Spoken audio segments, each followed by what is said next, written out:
Hello. Thank you for waiting. We experienced a little long 1.5 hour traffic jam on the highway, so thank you for waiting. This is just illustration picture. We just returned from Tokyo, and this is Mario Kart Live there with my friends. So I really propose everyone who goes to Japan to try this. It's really fun. They put you in a cart, and you go to the live traffic all over the city with the guide. So. But it's not related to the lecture, actually. My lecture should be about the origin of video games, and the reason why I decided to pick this theme is because most of the medias, when they're on TV or on radio talking about video games, give you wrong information what the first video game actually is. Most of them say Pong or some other game like Space Invaders, but this is completely wrong. So. The lecture will be focused on the origins, then taking you, because of certain issues, through arcade gaming and the first consoles, so you see what the relationship between them is, and how the business market actually came into development. I myself, I'm a retro collector, so I know a lot about it. So, let's start. First of all, I would like to talk about some terms, because some people still don't know what the arcade machines are, so I just want to make it clear in the beginning. Sorry. Oh, perfect. The term amusement center means it's a place where you play the arcade machines. I know that you on MondoCon have a lot of these things, like dancing machines and also other stuff. So that's the place where people meet and play. Amusement machines are arcade machines. Mainly, it are not lottery or money betting machines, so it's meant to be computer games. It's not. I'm not talking about pinball. We've got a great pinball museum in Budapest, so I'm just talking about the not mechanical, but the digital computer games. Then you have the lottery slot machines where you lose money. You have vending machines when you buy things like Coca-Cola, food. In Japan you can buy nearly everything from vending machines, from food to use wardrobe and underpants.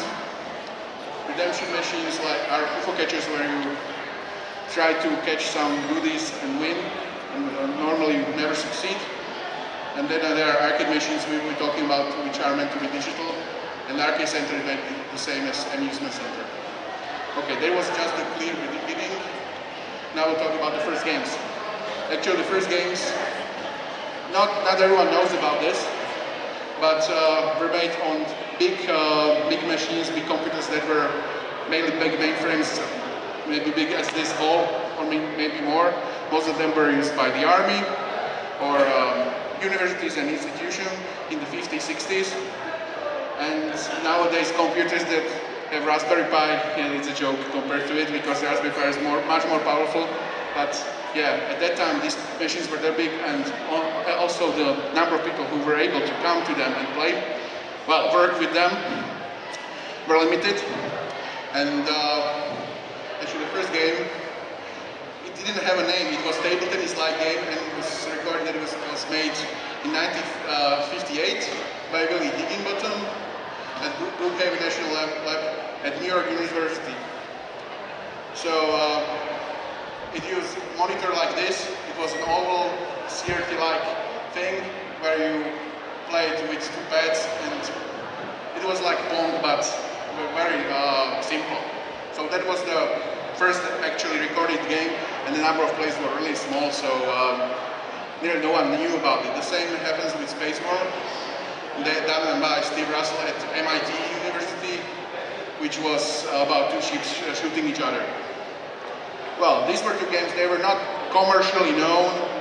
No one could play them except for the scientists and people working in those labs. So these are the first games, but technically they are not the business successful games because they were never marketed to the mass market.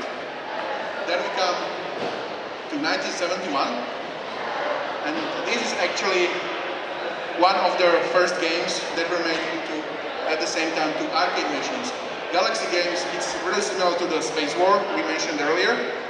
You have two players shooting with ships, and it was done by these two gentlemen, developed by Bill Pitts and Hugh Tuck.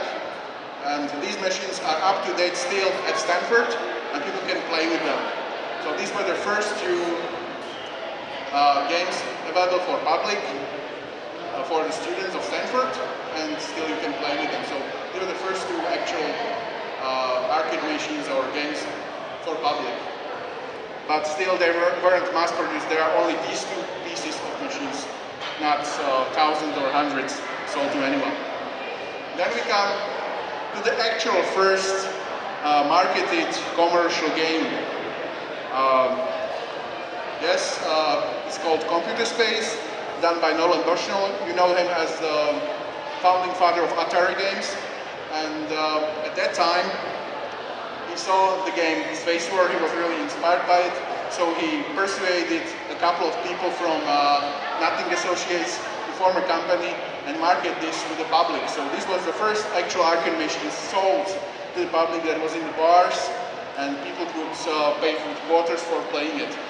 But unfortunately, the game was really difficult for average American guy, so it was not really successful. So this was a huge flop. The company went bankrupt, and not many people talk about it. But this was the actual first public arcade machine that was sold to other companies. But then came this thing. Yeah, it's prior to Pong. This is actually the first home console marketed by Magnavox. Magnavox was at that time in America a big company selling televisions. CRT black and white televisions, and one of their R&D developers called Ralph Baer wanted to support the functionality of their televisions and came up with the idea of making an add-on or the first console called Magnavox Odyssey. It was a simple machine. It played the game known as Pong, but it was two pedals and one ball, and you could turn it, switch it to the computer, and also it had some cartridges. But actually, it only altered the program that, for example, you had two pedals, so it was a really simple Pong game. So this was actually the first Pong game ever, and it wasn't an arcade machine, but it was the first console. The problem was with this machine that they sold only 50,000 pieces during Christmas, and it was considered being a failure. The reason was that many people, when they marketed with the television, thought that it's working only with Magnavox televisions. Not with Sony, not with Toshiba, not with whatever they had in America. So that was the problem of the marketing team, that it was a failure. Although it was the first home, actually, marketed computer game. And then came this thing. Actually, Roland as father of Atari, and Al Acorn were at the presentation of this thing at CES in America, and decided, okay, let's do an arcade port or amusement machine for it. Let's repeat this, but with this game. So actually they copied the Pong, put it into a bar for a test, and after like 4 days, the owner of the bar told them, okay, come back for the machine, it's not working, it's a garbage. The problem was that when they came to check it out, what the problem is, that it was full of quarters. It couldn't take any more money. So they told him, okay, if this is the only error, we can come every day for such a lot of money. So this was actually the first successful arcade machine game sold to public. So yeah, Pong is widely known, but it wasn't actually the first computer game or video game, and also it wasn't the first arcade game. But it was the first commercially successful arcade game. So that's the story of Pong. Also, we can talk about these two companies suing each other because, yeah, they basically copied the Magnavox Odyssey game. So Magnavox sued Atari, and they settled it out of court that Atari bought license from Magnavox, paid some really not big, huge amount of money considering to their sales, and also so they were licensed to do their own games also for home market, and both Magnavox was suing other competitors doing the Pong games. in the future. So like they got the best deal ever. Then, okay, this was the first game. Then there were other 8-bit arcade games. Like a lot of change with, and also we are talking about American market. Atari was in the future years developing a lot of arcade games and other American companies as well. But then came the Japanese arcades and Japanese developers and completely changed the game. Most of the, well, memorable games come from Taito, Nintendo, Capcom, Namco, etc. Okay, these were the beginnings. Now, just to make sure, when I was talking about the terms, about the arcade machines, what the arcade machine is, basically, it is a monitor, a huge monitor at that time, with great sound, joystick, or other form of controls, and you put in money. And there is one, at that time, computer or a BCB green box plate, where was the entire game, entire computer. So basically, arcade machines the same, or in a way the same as your home computer, because you've got monitor, controls, sound, and the, well, disk media. Then, you know, actually now I was talking about the type of the machines. This is an American standard, standing before the machine, and it's called American stand-up hoodie. Then Japanese, they've got another approach to gaming. They prefer sitting next to the arcade. So this one is much smaller, and you've got a chair in front of it, and you are sitting comfortably. It's really much better for playing most of the games. Then you've got bar top, which is a small machine you put on the bar. Then you've got tables, and then special machines for racing, shooting, dancing. So these are all arcade machines. Now, when we are talking about the origins of the games, I must say that although the first was the home console, or the first phone, the arcade scene and arcade games were the top at that time. The reasons are following. There were a great gap in power in the machines, like the distance was like 5 till 10 years in development. Really, you can have bigger sprites, much better graphics, much better sound in the large machines. And the home consoles and computers were really much weaker at the time, and the ports were really diminished and watered down. The reason is also the price, because the huge arcade machine, it cost like from $10,000 to $15,000, and the home computer it cost like $300. So that was the reason for the technological difference and well, everything else. Then also why the arcade machines were so popular, because they have fancy lights. It's like a roller coaster. You got this huge experience. It has big screen, quality sound. It pulls the lights at you, so it's really huge. But you don't want to have it at home. So that's the difference. And also, as I told you, there was a big gap. The machine cost $10,000 and loose game from $3,000 to $5,000. When compared to home consoles, Super Nintendo at that time cost $200 and the game $50. So the technological difference is also in terms of money. But on the other hand, most of the arcade machines were able to earn their value back within a month.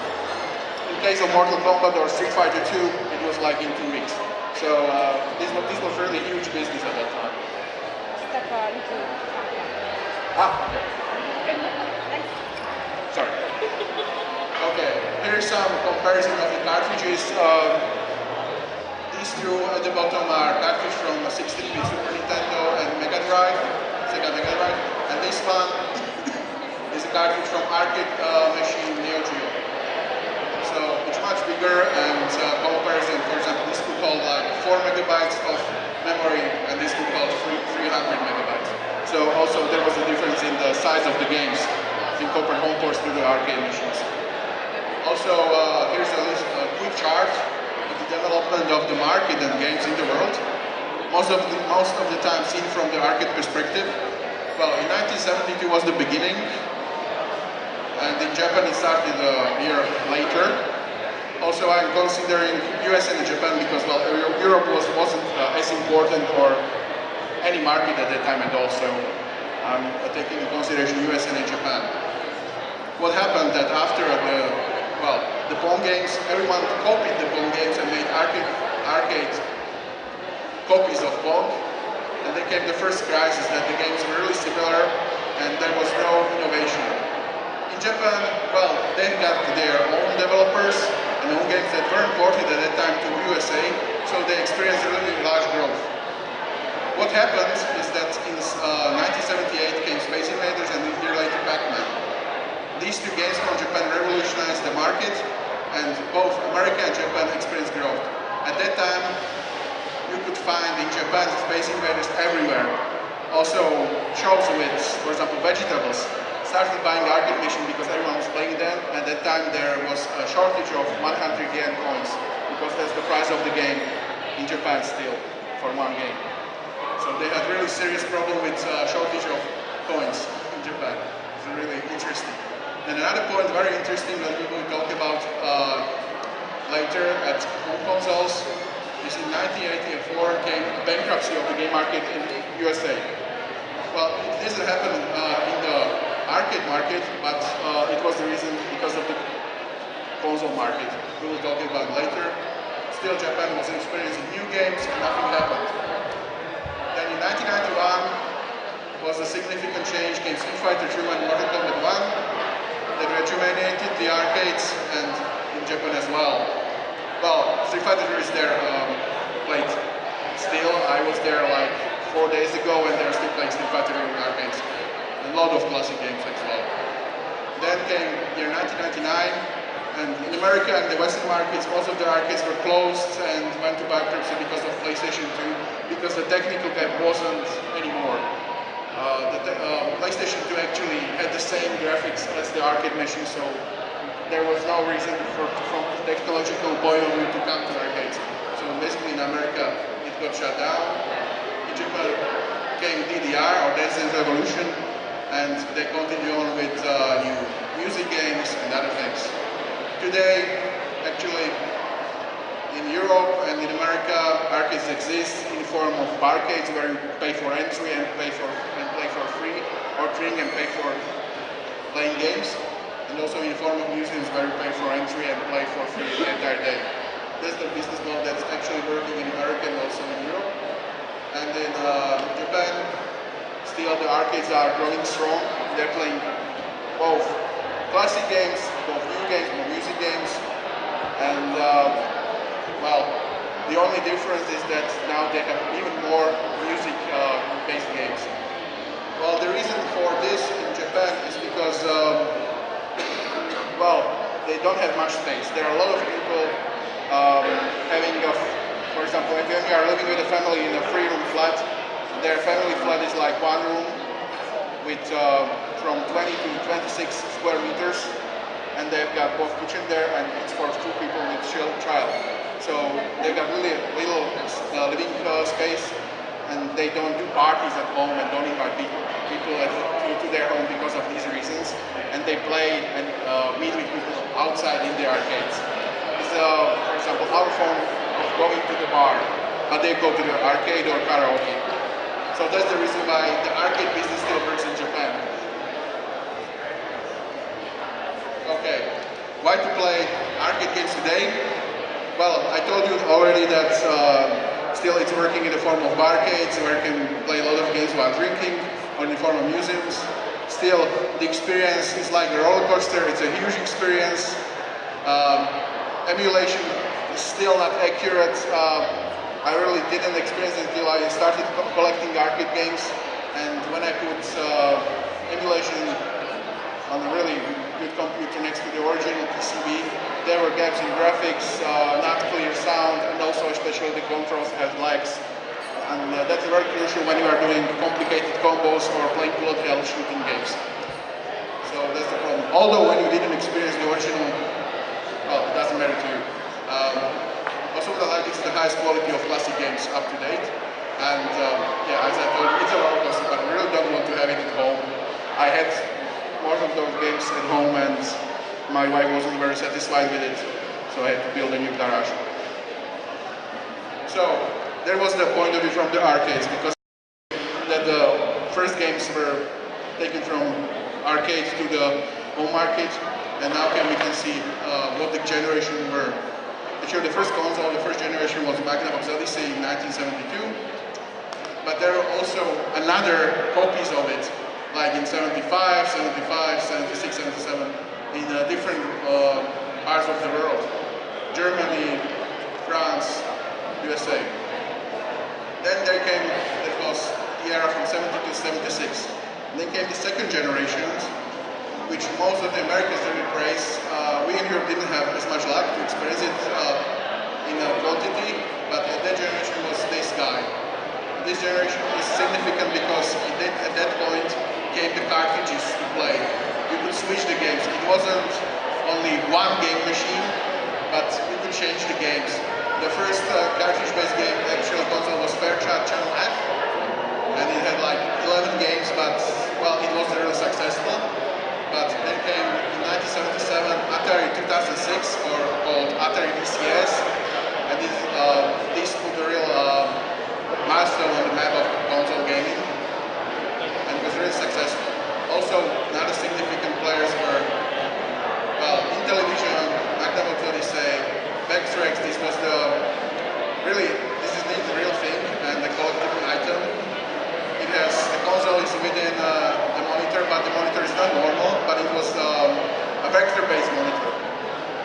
So you could do amazing things in the arcade with vector monitors because they were much advanced as the normal televisions at home.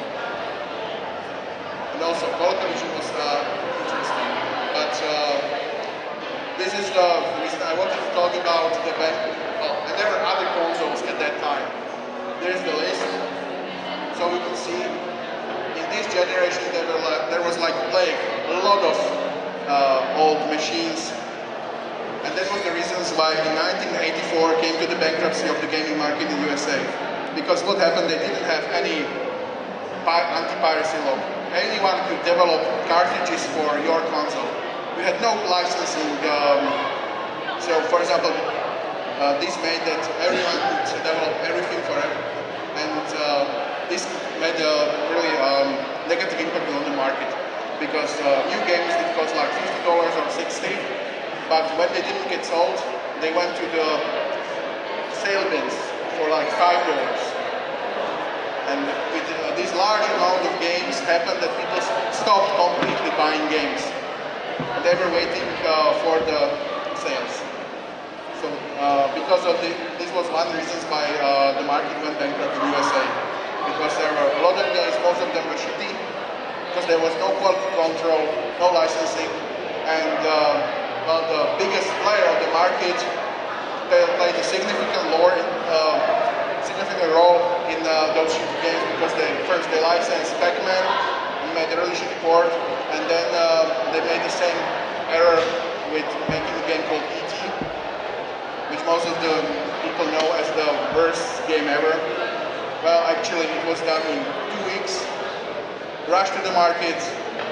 It's not a bad game, but no one knew how to control it, because it has some mechanics that were like unuser-friendly.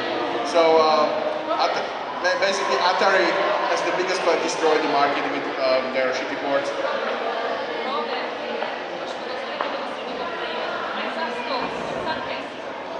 Okay.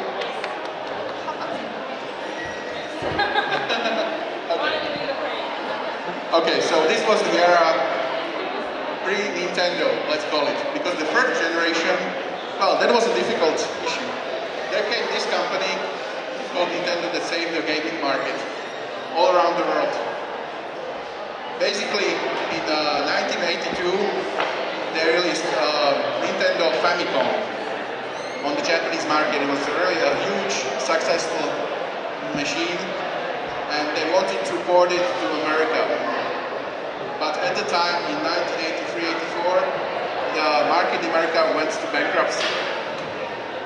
And they were analyzing the situation. So first of all, what they applied were the licensing policies.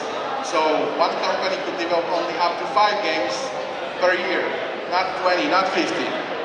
Another thing, all the games should be approved by Nintendo via quality control. So you couldn't release anything if it wasn't approved by Nintendo.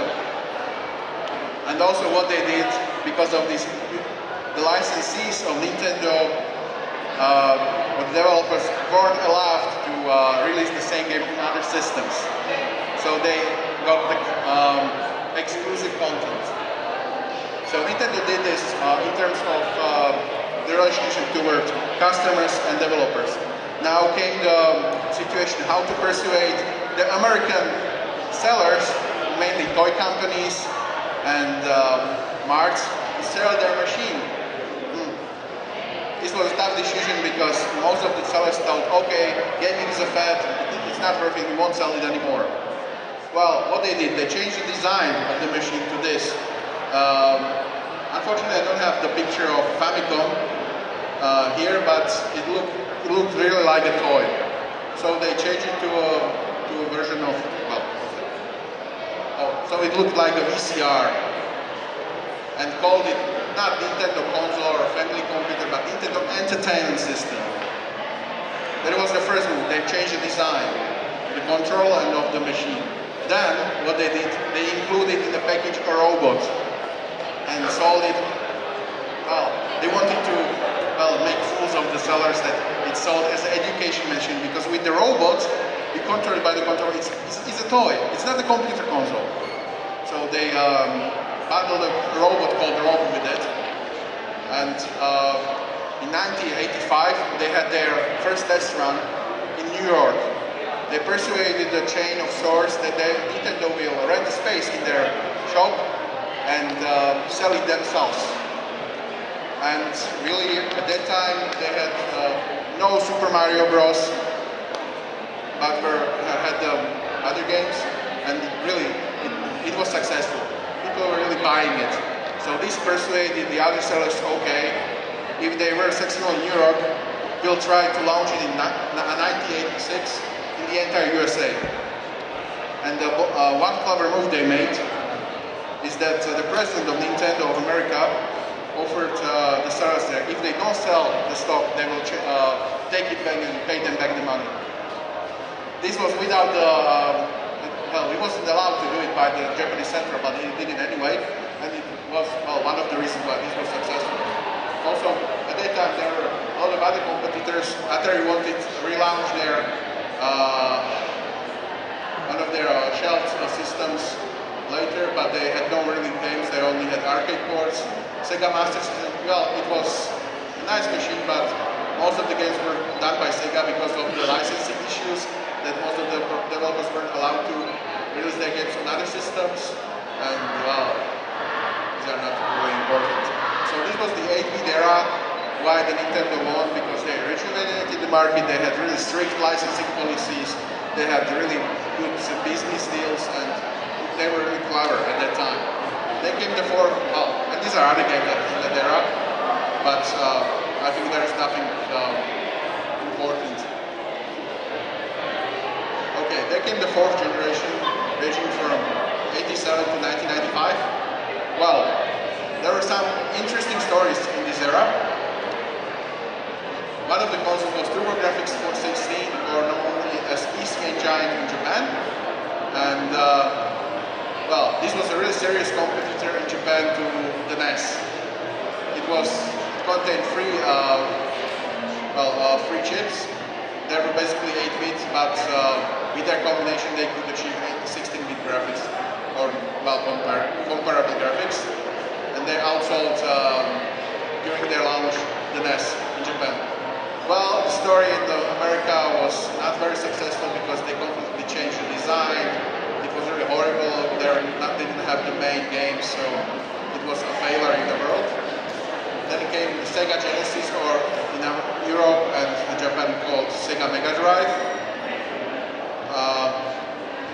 This one was really a failure in Japan, but very successful in the West because of their bold marketing campaign and games that were not, because Nintendo was really a family-oriented arcade, didn't allow there to be blood and violence, and Sega Genesis had blood and violence.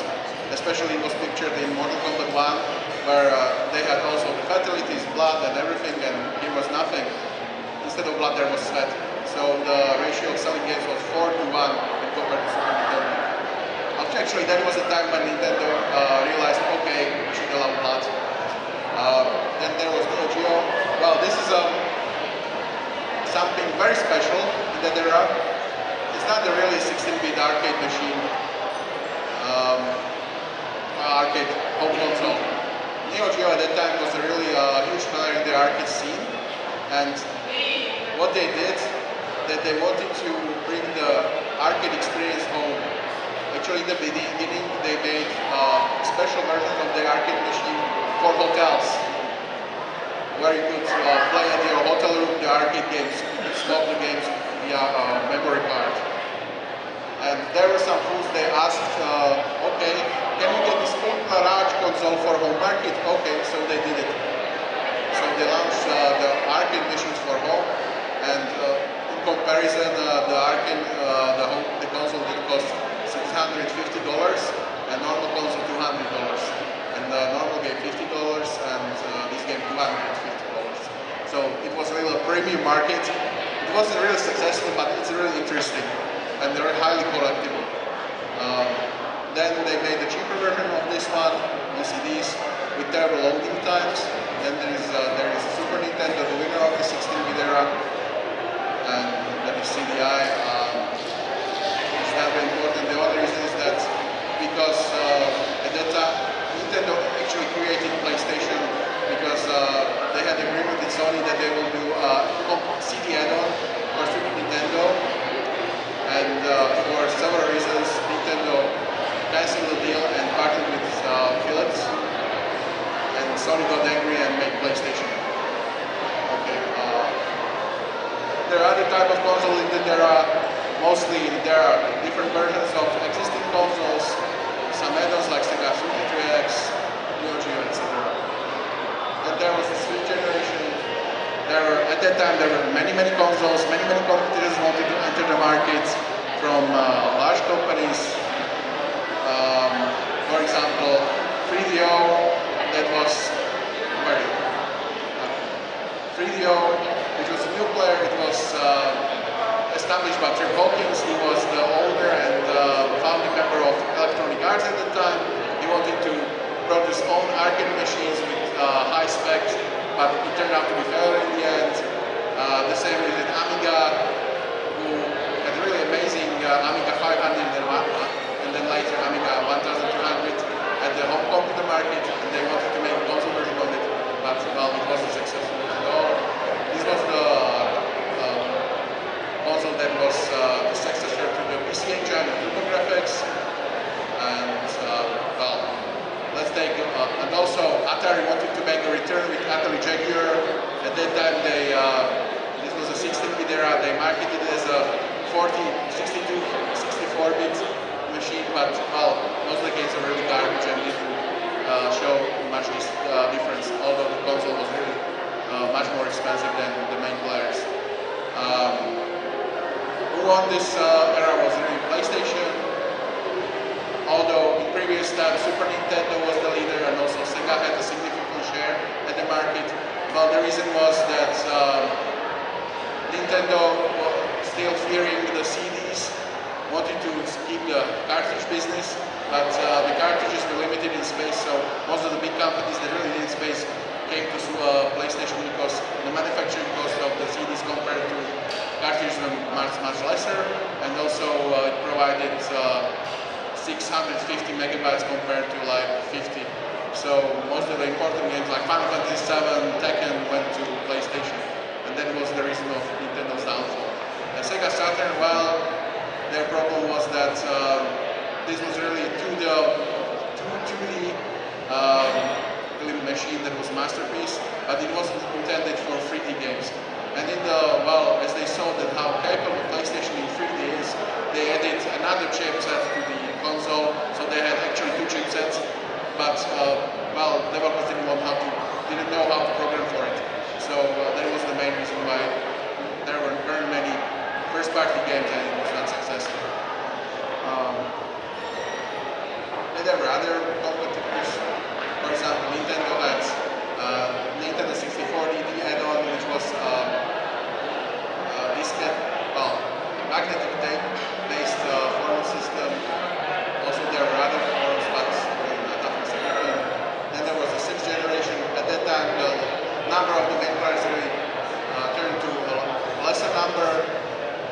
PlayStation 2, Nintendo GameCube, Xbox, and Dreamcast. Only 4, which when you compare it to the previous numbers of consoles, it's really small. And also, well, Dreamcast was the last effort of Sega to turning things out, but after disappointment of the customers with Saturn, well, in 2001 they stopped it completely, and we had only 3 players. Well, PlayStation was the most successful of them. They sold like 150 million of consoles. That's the highest record up to date, I think. Then the Nintendo GameCube, well, they changed to the optical disc from cartridges, but, well, it didn't play movies, it was multimedia, and the disc, well, what different. So, the piracy, or anti-piracy policy of Nintendo doomed the system. I must say that, yeah, both PlayStation 2 and Xbox were really successful also by piracy, but they had the option to copy the games, and that made the difference. And also, yeah, let's admit it, the number of sales of PlayStation also were so high because many of the machines went after many years corrupt because of the optical drive. Okay, there were other also competitors mainly on Japanese and other market we don't know. It became the 7th generation. Now we had only 3 players, not 4. Xbox 360, PlayStation 2 and me. I think I don't have to talk about this many times, but what we could see that 2 companies were competing in the form of power, where Nintendo came with a machine from the previous generation, added with motion sensor, and yeah, they caught the hearts of most of the casual players. So they brought good play to the market, although I didn't like mobile games. And it was the only difference. Well, let's talk about it. PlayStation 2 was really successful, where Xbox was less. But here came to a really interesting fact that Sony made the decision that, okay, PlayStation 1 was successful, PlayStation 2 was successful, everyone will buy it, no matter the price. Although what made them competitive, what gave them competitive advantage in the past was that PlayStation 1 was launched at $299, like 300, yeah? PlayStation 2 as well. It was PlayStation and the competitors launched at a higher price. Saturn was 400, so they had a lower price than the others. In the beginning, the same happened with PlayStation 2. It was $300. It was the cheapest DVD player at that time. So there was not a competitive advantage compared to Dreamcast, which didn't play movies on DVD because it didn't have DVD. This didn't have DVD. Yeah, this had DVD actually. And most of the people were playing PlayStation. And with the 7th generation, they made a stupid decision, selling it at launch price of $600. It's double the price. And launch it a year later than Xbox 360. At the launch point of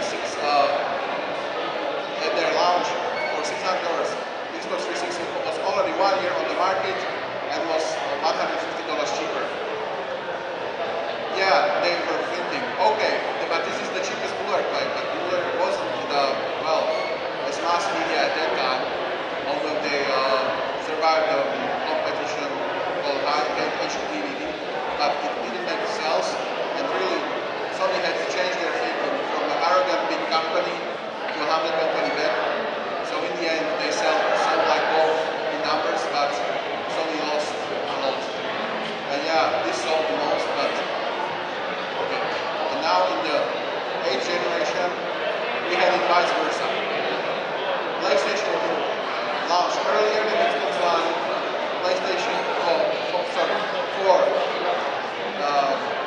didn't have to have this stupid add-on that's always missing at that point. Launched with a lower price. And also, what's really now arrogant Microsoft did, they wanted you to prohibit to sell old games. They wanted you to be always online. And games didn't like it. 3.4 was much more successful. And now, well, Xbox One's really big on the European market. They're